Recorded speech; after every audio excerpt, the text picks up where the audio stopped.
Since 2006, Rick and Marty Lagena and their partners have been exploring Oak Island in an effort to find a unique treasure. They have also researched the work of treasurers.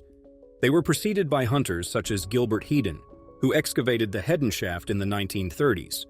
Hedon thought he was digging in the money pit, and they thought that by precisely pinpointing the shaft, excavating, and identifying the corners, they would find another clue that would help them locate the money pit. The Freemasons, who have taken part in attempts to solve the Oak Island mystery, are among the most fascinating groups interested in it.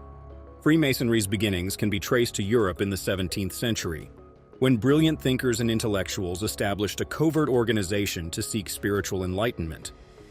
The Freemasons were a highly ritualistic group dedicated to improving men's lives, and they concealed their secrets through esoteric symbolism. Instead of merely vanishing from society, the Knights Templar, an old and covert institution, transformed into Freemasonry. Like the Freemasons who came before him, Gilbert Hedon may have fled to Oak Island because he was certain that Templar treasure was hidden there. One clue can be found in the actions Gilbert Hedon took when he concluded his search there in 1938. He never lost hope that something was buried there, but he ran into financial difficulties in his personal life that prevented him from continuing the hunt. At that time, he leased out his right to hunt for treasure to Professor Irwin Hamilton, a brother Mason who was probably aware of the lost treasure of the Knights Templar. Some researchers point to Hamilton's communications with another well-known Freemason who also had a keen interest in Oak Island. Overall, the mystery of Oak Island is still being investigated by specialist and Billy Gart, who are searching for clues regarding a mysterious cobblestone pathway in the swamp. They are eager to find out more about the enigmatic structure and the possible solutions it may contain. Because of its uncanny resemblance to the Masonic symbol known as the all-seeing eye, the Oak Island team named the mysterious circular formation they found in the triangle-shaped swamp the Eye of the Swamp. This is the first time they have ever found anything that points directly to the eye in a structure. The cores of Dr. Spooner reveal industrial activity. After examining biological materials, the team returning in 2019 looked into a puzzling circular formation in the triangle-shaped swamp and found a man-made formation of boulders they called the Eye of the Swamp. In the feature, Dr. Spooner gave the crew startling information regarding its probable creation date, which is thought to be between 1680 and 1700. After discovering iron tools in the round feature on Lot 5 that have been scientifically linked to William Phipps's birthplace, the team is now looking into the theory that the 17th century English politician and treasure hunter Sir William Phipps and his Masonic associate Captain Andrew Belcher buried a huge amount of treasure in the money pit. The group intends to provide these logs for dating. Some of these logs are big enough that the entire region appears to have a purpose since, if it were 1680 or later, crossing a bog would require a platform from which to work. An FIPS connection could be one of the hypotheses. The team is committed to finding more metals and continuing to pull down this line. In order to investigate the mystery of the Eye of the Swamp and the possible relationship between the two artificial features, Bobby Dazzler's and Top Pocket finds on a treasure hunt in Lot 5, which is on the western side of the island, Gary Drayton and Jack Begley are looking for clues in more than 10 tons of spoils that were recently taken from the nearby stone foundation. They discover an old button that they think is a banging signal in the area, where they have discovered numerous other artifacts. Gary is thrilled about the discovery of a hammered piece of silver, which they think may be a clue to what is happening on Lot 5. Gary is also excited about finding this old ammunition and hopes to find older artifacts that directly tie to who was present. Another button they find is a lead ball, which they believe is a piece of armament. When it returns to the lab, it will be tested and calibrated. The age of the coin and its possible affiliation with the original developer of the feature on Lot 5 might be ascertained if archaeologist Helen Sheldon is right, when she says that this piece suggests that there is some sort of treasure business occurring on Lot 5. Although Gary acknowledges that the silver coin has that appearance, they intend to return it so Emma can scan it to verify its validity and determine its age. Gary Drayton and Jack Begley are on a treasure hunt in Lot 5, which is on the western side of the island. They are looking through more than 10 tons of spoils that were recently removed from the stone foundation for clues. And they find a number of buttons, a lead ball, and a Bobby Dazzler that they think might be related to the treasure business taking place on Lot 5. The team is working on a project to locate the original money pit, a location where soldiers were known to be bored in trenches and chisels and musket balls. They have been finding small artifacts like a silver artifact and a lead ball that they think are modern. Because of their archaeometallist, Emma Culligan has used an X-ray fluorescence instrument to scan these artifacts with a high aluminum concentration in order to ascertain their chemical makeup.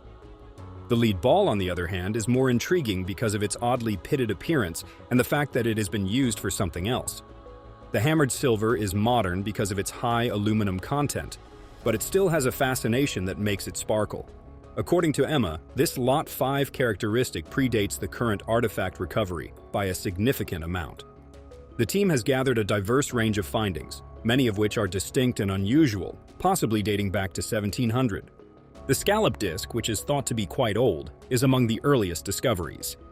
The starburst button is another item that predates the 18th century and merits more study. The lead-shot scalloped lead barter token and button with a starburst design, two discoveries the team is making that date back before the 1800s, may be important hints that they are getting closer to figuring out who made the rounded foundation on Lot 5 and possibly the original money P. The possibility that these findings will aid in unraveling the mystery surrounding the original money pit excites Rick and the team, who intend to go on excavating and locating further relics in the hopes of gaining more insight into the sites and the original money pit's beginnings. The silver spoon's metal is 90% silver with an average of 4% to 5% copper and 3% aluminum content, suggesting it's a Napoleon post. The team discovers these items on Lot 26, near the ball foundation, not far from the pond. They are unable to determine how the silver fragments into tiny bits because it isn't something you carry in your pocket.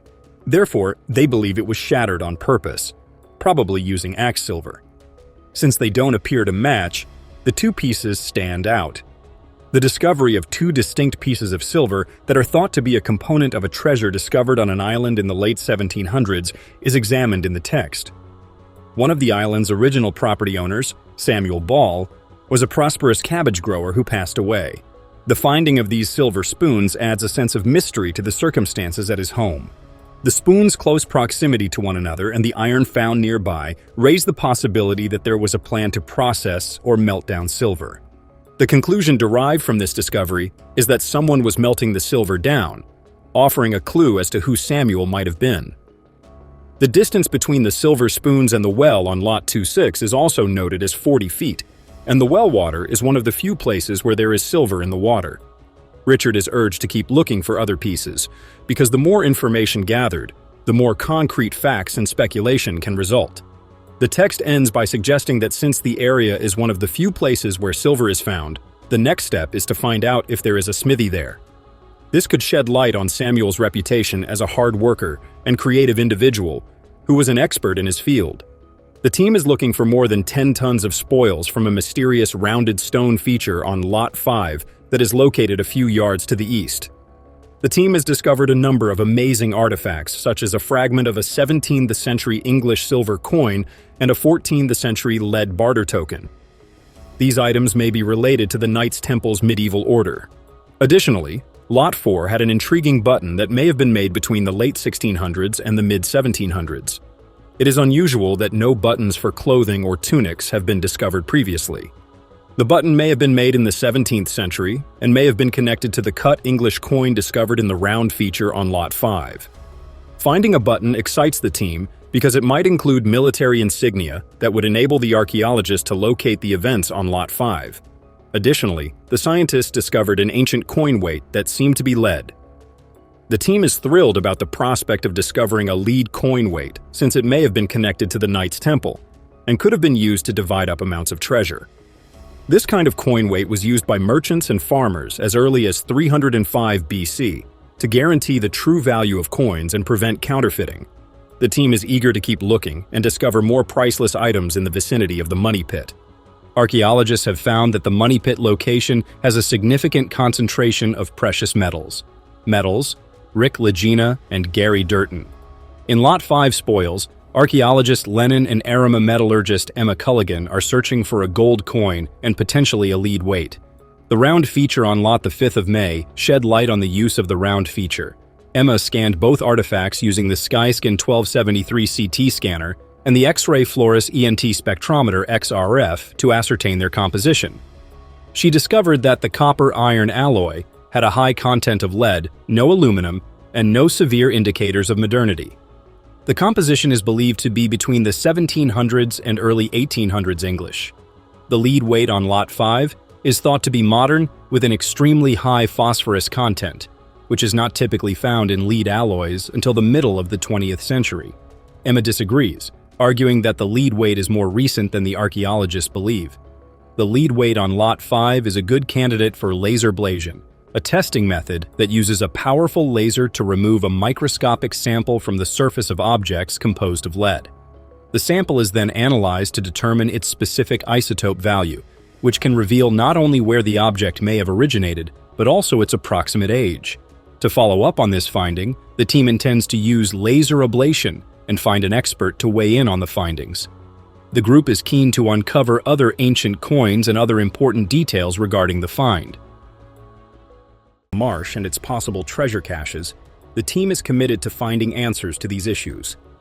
The Lagenas and their crew had found a lot of treasure on Oak Island during the last 10 years, including diamonds, silver coins, and gold-plated buttons. One such item, thought to be at least 500 years old, was constructed of purple glass and found in 2018. The following day, archaeologist Lagena and archmetallurgist Emma Culligan joined the team to examine a glass gem-like artifact close to the round feature on Lot 5. This discovery is a top-pocket find and is regarded as a dazzler. The artifact has a significant amount of lead, which is absent from contemporary glass, particularly glassware.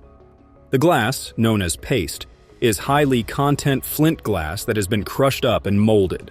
Early in the 18th century, French jeweler Georg Friedrich Stuss developed imitation gemstones by mixing bismuth thallium with ground-up glass powder. Since the mortar-like material discovered in the round feature matches soil samples recovered from deep underground and close to the site where they are currently conducting a large-scale excavation, it is possible that the round feature, which was unlocked on the 5th, served as a camp during an operation to bury valuables in the money pit. This suggests that someone of importance was present, possibly someone with wealth lured who has excavated everywhere. The province attested that this was the first of these items they had discovered. This is among the most important items on Lot 5, in Marty's opinion. Gary Drayton, a metal detection expert, and Lagena are looking for more clues to solve the Oak Island mystery. They think that the currents would have pushed all the artifacts this way when people would have been slipping and sliding on these rocks, so they are eager to continue discovering more treasure in the money pit. Loosing artifacts. At the depth of the hole, they must dig quickly because it keeps filling back in. Excited about the potential of the artifacts trapped under the giant rock, the team decides to bring more shovels and expand the hole to dig out the metal ship spikes that were discovered nearby before the money pit was discovered in 1795, as well as the 14th century lid cross that may be related to the Christian military order of the Knights Templar. The team discovers a massive, thickly encrusted metal object beneath Smith's Cove's beach. It resembles an iron plate, and they require a larger pouch to remove it. Archaeologist Lagena and archimetallurgist Emma are working in the Oak Island laboratory to analyze the large iron object found 4 underground at Smith's Cove. They have successfully removed corroded materials from its surface, but the large lump caught them off guard. Lagena and other members of the Oak Island team are thrilled about the discovery and intend to return the artifacts to the lab to find more. Emma discloses that the cast iron stove door features a starburst design that resembles the button discovered in the stone feature on Lot 5 in 2023. This design may be connected to the medieval button discovered in the stone feature on Lot 5 in 2023. Emma explains that although cast iron stoves date back to the middle of the 18th century, their manganese content places them in the middle of the 19th century. To assist them solve the riddle of Oak Island, they must learn the stove's design. The plot centers on a group of researchers at Smith's Cove who are looking for the fabled flood tunnel, which is thought to have fed seawater into the original money pit. Craig Tester and Lagena lead the team, and they are searching for the vertical shaft that may be the shaft they are looking for. They find wood near the vertical shaft where the restalls placed wooden forms down the hole. The team is excavating deeply into the shaft in the hopes of finding fasteners or other evidence of its construction. and they discover a modern nail that they believe to be the restall shaft. This contemporary nail may provide a crucial hint that the team is getting close to discovering the wooden frame or forms constructed by the Restall family in 1961, when they poured concrete into the vertical shaft. As they continue their excavation in Smith's Cove, they come across remnants of the Restall's operations, like a broken spike and a rounded beveled point. If they are able to pinpoint the location of the vertical shaft, they should be able to locate the flood tunnel since it leads directly to the treasure. The team is committed to digging and finding clues to the location of the money pit in Smith's Cove.